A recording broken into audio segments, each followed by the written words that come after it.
Post ಆಫೀಸಲ್ಲಿ ಒಂದಿದೆ, India post payments bank. 200 ರೂಪಾಯಿ ಕೊಟ್ಟು ಒಂದು ಅಕೌಂಟ್ ಓಪನ್ ಮಾಡ್ಕೊಳ್ಳಿ. ವರ್ಷ 550 ರೂಪಾಯಿ ಕಟ್ಟಿದ್ರೆ 10 ಲಕ್ಷ ಇನ್ಶೂರೆನ್ಸ್, 799 ರೂಪಾಯಿ ಕಟ್ಟಿದ್ರೆ 15 ಲಕ್ಷ ಇನ್ಶೂರೆನ್ಸ್. ಯಾರಿಗೆ? ಆಕ್ಸಿಡೆಂಟಲ್ ತೀರ್ಕೊಂಡವ್ರಿಗೆ, ಪರ್ಮನೆಂಟ್ ಡಿಸೇಬಿಲಿಟಿ ಆದ್ರೆ. ಆಕ್ಸಿಡೆಂಟ್ ಅಂದ್ರೆ ಬೈಕು ಕಾರ್ ಆಕ್ಸಿಡೆಂಟ್ ಅಂತಲ್ಲ, ನೀವು ಬಸ್ಸಲ್ಲಿ ಹೋತ್ರ ಆಕ್ಸಿಡೆಂಟ್ ಆಗೋದ್ರೆ, ಟ್ರೈನಲ್ಲಿ ಹೋತ್ರ ಆಕ್ಸಿಡೆಂಟ್ ಆಗೋದ್ರೆ, ಮಾಡಿ ಮೇಲಿಂದ ಜಾರ್ ಬಿದ್ರೆ, ಹಾವು ಕಡಿದ್ ಸತ್ರೆ, ಎಲೆಕ್ಟ್ರಿಕ್ ಶಾಕ್ ಇಂದ ಸತ್ರೆ, ಯಾವ್ದ್ರಿಂದ ಸತ್ರು 15 ಲಕ್ಷ ಕವರ್ ಆಗುತ್ತೆ 799 ವರ್ಷಕ್ಕೆ. ಅರ್ಥ ಆಯ್ತಾ? ಅದಾದ್ಮೇಲೆ ನಿಮ್ಗೆ ಆಕ್ಸಿಡೆಂಟಲ್ ರೀಇಂಬರ್ಸ್ಮೆಂಟ್ ಇದೆ. ಬೈಕ್ ಆಕ್ಸಿಡೆಂಟ್, ಕಾರ್ ಆಕ್ಸಿಡೆಂಟ್ ಆಯ್ತು, 1 ಲಕ್ಷದೊಳಗಡೆ ನೀವು ಅದನ್ನ ಕ್ಲೇಮ್ ಮಾಡ್ಕೋಬಹುದು. ನೀವು ಸಣ್ಣ ಪುಟ್ಟ ಆಕ್ಸಿಡೆಂಟ್ ಆಗಿ ನೀವು ಹಾಸ್ಪಿಟಲ್ ಟ್ರೀಟ್ಮೆಂಟ್ ತಗೊಂಡಿದ್ರೆ 1 ಲಕ್ಷದೊಳಗಡೆ ನೀವು ಕ್ಲೇಮ್ ಮಾಡ್ಕೋಬಹುದು. 799 ರೂಪಾಯಿ ವರ್ಷಕ್ಕೆ 15 ಲಕ್ಷ ಕವರ್ ಆಗೋಗುತ್ತೆ. 15 ಲಕ್ಷ ಕವರ್ ಆಗುತ್ತೆ.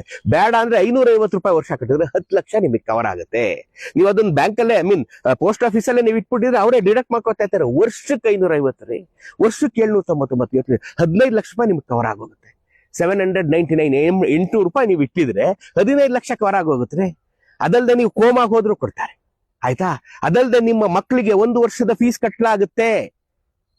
1 ಲಕ್ಷ, ಒಂದು ವರ್ಷದ ಫೀಸ್ 1 ಲಕ್ಷದೊಳಗಡೆ ಇದ್ರೆ ಮಕ್ಳಿಗೆ 2 ಮಕ್ಳಿಗೆ ಫೆಸಿಲಿಟಿ ಇದೆ. ಗರ್ಭಿಣಿಯರಿಗೂ ಕೊಡ್ತಾರೆ, ಬಾಣಂತನದ ಚಾರ್ಜ್ ಕೊಡ್ತಾರೆ, ಅಂತ್ಯ ಸಂಸ್ಕಾರಕ್ಕೂ ದುಡ್ಡು ಕೊಡ್ತಾರೆ. ಇಷ್ಟೆಲ್ಲ ಫೆಸಿಲಿಟಿ ಇದೆ ನೋಡಿ. ಬೇಗನೆ ನೀವು ಪೋಸ್ಟ್ ಆಫೀಸ್ಗೆ ಹೋಗಿ ಮಿಕ್ಕಿ ಡೀಟೇಲ್ಸ್ ತಗೊಂಬಿಡಿ.